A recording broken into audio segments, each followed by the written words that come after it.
quanti incontri con questa formula fate sul territorio sardo? È una formula assolutamente originale, non ci sono grandi esperienze precedenti e quindi credo che sia un'occasione molto interessante anche per imparare.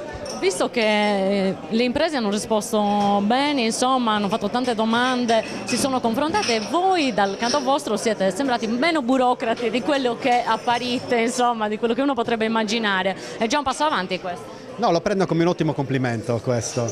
Le imprese informate, imprese intelligenti, imprese che sanno fare produzione, che creano valore aggiunto, quindi abbiamo anche qui una serie di imprese molto molto importanti, quindi ci aspettavamo comunque una serie di questioni interessanti e lo scopo, siamo venuti proprio per questo, soprattutto per imparare, non ci interessava rappresentare quello che fa l'amministrazione regionale, ci interessa capire come possiamo migliorare nei nostri processi. Ha parlato diffusamente di intersettorialità, ci spiega brevemente che cos'è e perché dobbiamo capirne l'importanza?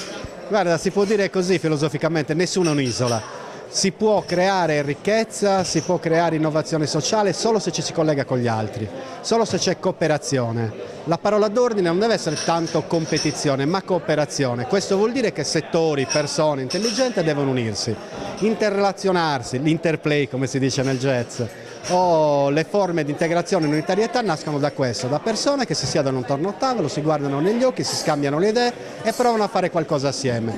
Questo vale nella vita sociale, questo vale nell'amicizia, vale nel matrimonio, vale nell'avere figli, vale soprattutto nel fare impresa. Ascolti, le chiedo solo un esempio, perché lei ha citato la questione dei cassaintegrati e quindi di un progetto particolare per cui chiedete alle imprese di fare alcune cose assumendo cassaintegrati. Ce lo spiega in sintesi assoluta, proprio brevemente? Sì, la questione dei cassaintegrati era un esempio. Il problema, la questione è, abbiamo costituito un fondo che si chiama Social Investing che va a finanziare attività le più disparate che hanno un effetto sociale. L'effetto sociale deve essere misurato economicamente, quindi se un soggetto chiede delle risorse, realizza un'attività sociale, questa attività può essere misurata economicamente e il risparmio che la pubblica amministrazione ha viene riservato dalla pubblica amministrazione per realizzare ulteriori interventi sociali.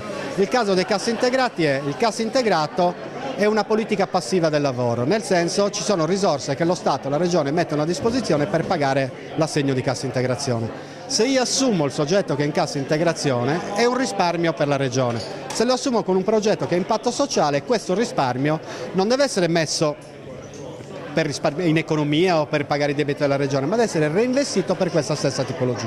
Questo era il senso del cassa integrato, diciamo. È una cosa molto interessante. Esatto. Farete più spesso incontri di questo tipo proprio con questa formula per agevolare anche le imprese a capire meglio qual è l'idea di sviluppo che la Regione Sardegna vuole portare avanti?